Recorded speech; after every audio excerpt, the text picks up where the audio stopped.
Wow, I forgot I had all of these. There's 14 of them. There's two stage, one three-stage in there. The big orange two-stage, a three-stage. Goes almost a mile up. The other ones do pretty good.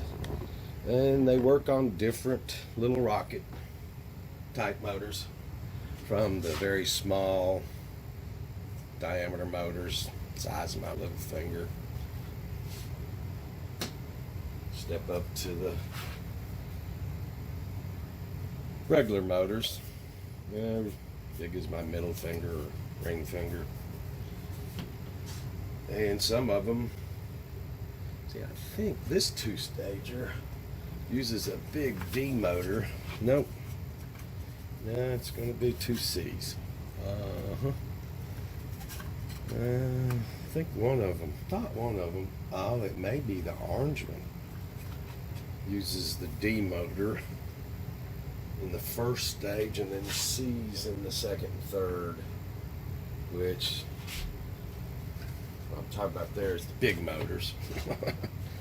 It's as big as my thumb.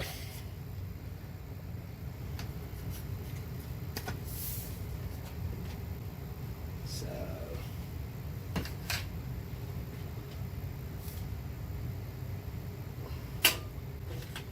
yep. Oops. Kicked the tripod. Yep. That's why this one goes so high. The first stage is a D. Next stage is a C. Back down to about the size of my middle finger. And of course, the third stage will be another C motor. Probably can't see that in this light. Forgot I had these here. Got a bunch of motors too. I guess I should go out and play with them. And whoops. To finish properly painting some of them, it'll be a good retirement project too. Most of them have been fired. Oh, and this one. This one's SDs and their bullshit. This one is the rubber band that opens these wings. Of course, dry rot over the years. This one goes up like a rocket, and then when it gets to the top and the ejection charge goes off, it blows this plug out a little bit, which releases the pin that holds the wings back, and these two wings sweep forward, and it comes back down like a F-14. Yeah, right. Well, I've got another one down in here I never built.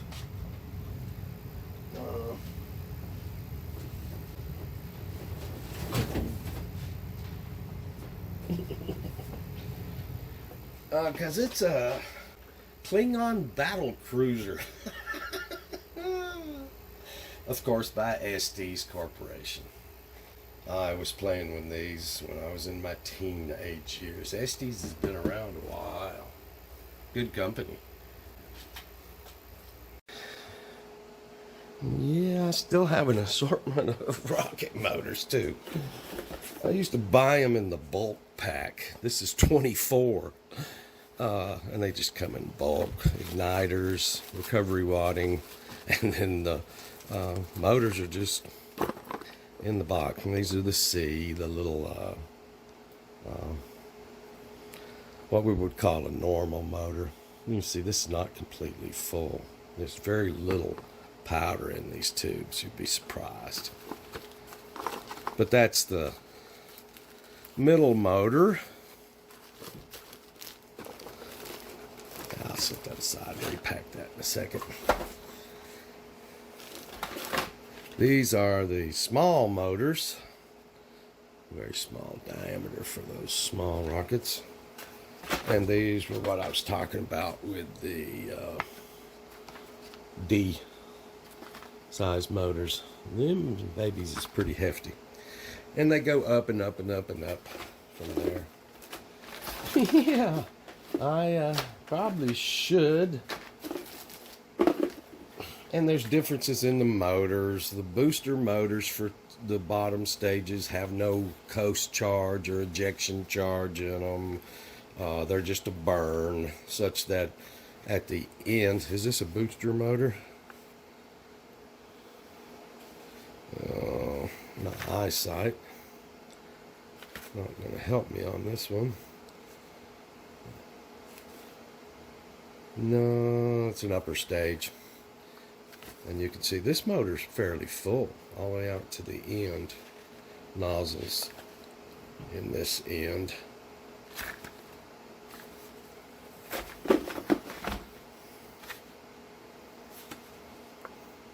As you can see, this is a booster.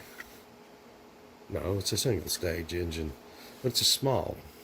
See, the charge doesn't come out to the end of the tube. I guess I could take them out. I just don't want to open the box. I'm looking for a booster. Booster engine will just have black powder in this end of it, because what happens is as it burns down, that wall becomes thinner and thinner and thinner and thinner until finally it ruptures. But of course it's ruptures in the middle at first, but that causes little particles of that wall to be thrust up into the nozzle of the next engine up the line.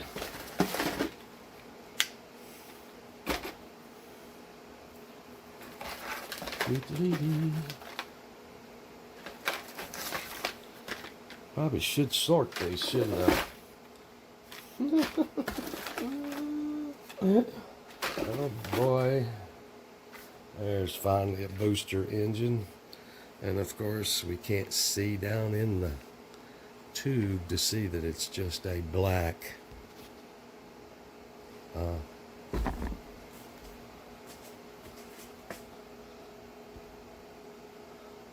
you can. You can see in there the powder. It's just black. That's because it's just the burn charge. And when it finally burns thin enough there, it'll hold the pressure till the last moment. And then when it ruptures, it also ruptures up. There's another one that's a small rocket booster stage, and you can see the black powder. That's fairly filled. It's up to about right here in thrust charge. Single. Oh well. Yeah. I guess I'll sort through these and decide what I want to do with them. Boy, looking at the prices on these boxes, they must have been here a while. $449 for 3 engines. I bet those are 3 times that price now. Oh well, I just thought that was funny. Like I said when I posted that original video, I like the rockets pretty much myself too. Now, I'm going to go ahead and make an admission right now. You can trade out a launch lug like this one, which is for a steel rod coming up from the launch pad, for just 2 screws in the fuselage, and use a C-rail and mount it underneath the wing of an airplane. Yeah, you know, that's illegal. But you can. I think it's still illegal. I've seen people shooting rockets from the wings of airplanes, but I've always thought that there was, maybe it's just guidelines that you shouldn't shoot rockets from the wingtips of airplanes. I know by the rocket guidelines for this hobby, you're not supposed to shoot a rocket so that it has a ballistic flight that brings it against targets on the ground. So launching it from an airplane would be, although the ballistic portion of it would almost be the powered portion of it too, but having a powered flight, a coast phase, and then after that, when it starts coming down and it is ballistic, making it strike some kind of target's always been, I guess it was something this company in their club rules said that you weren't supposed to do. I don't know if it's a FAA regulation or not. I will find out for sure before I even mock up rockets on the wings of my airplane and try to do anything with them. And if I do, I'll be probably alone in the field hiding behind the car, 100 miles from civilization when I try it. But I'd lie to you if I told you it was never in the back of my mind.